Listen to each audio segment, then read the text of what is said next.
Assalamualaikum warahmatullahi wabarakatuh. Saya Vina Sisa Hasan, NPM 2014181025.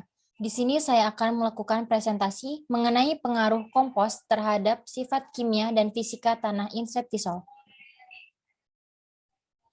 Insektisol dan pupuk kompos. Insektisol adalah ordo tanah dengan waktu pelapukan yang tergolong baru. Kendala utama insektisol untuk lahan pertanian adalah pH yang rendah, kadar N, P, dan K, serta bahan organik yang rendah.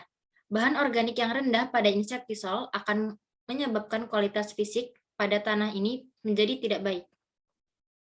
Pupuk kompos. Pupuk kompos merupakan pupuk yang berasal dari sisa biomasa tanaman dan hewan yang mengalami proses pengomposan dalam waktu tertentu, sehingga membentuk humus tanah yang stabil.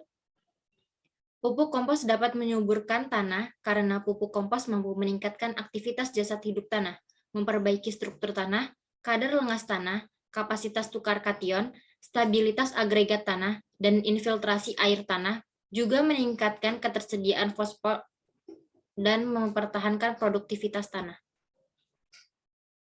Pengaruh pemberian kompos terhadap sifat kimia tanah insektisol.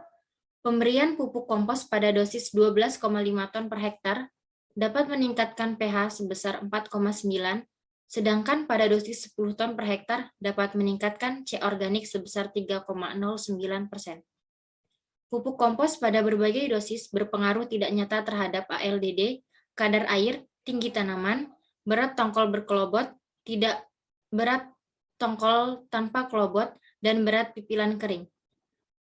Pupuk kompos dapat meningkatkan pH H2O tanah karena adanya proses amonifikasi residu N dalam tanah dan pelepasan kation basa dari dekomposisi bahan organik pupuk kompos, sehingga meningkatkan konsentrasi OH-. Peningkatan kadar C organik tanah terjadi karena pupuk kompos melepaskan C organik. C organik juga dapat memperbaiki agregat tanah serta porositas tanah, sehingga kemampuan tanah dalam menyimpan air semakin tinggi.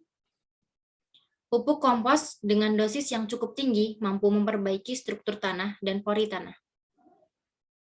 Pengaruh pemberian kompos terhadap sifat fisika tanah insektisol.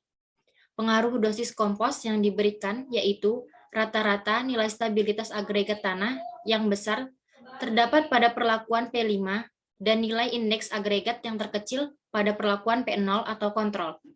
Hal ini karena adanya koloidal bahan organik yang berfungsi sebagai perekat partikel tanah.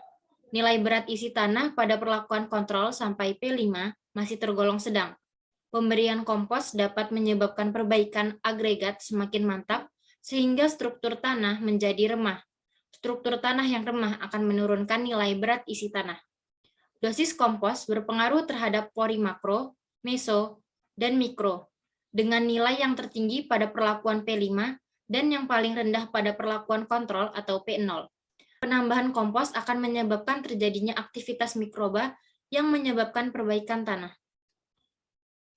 Demikian presentasi yang dapat saya sampaikan, kurang dan lebihnya mohon maaf. Wassalamualaikum warahmatullahi wabarakatuh.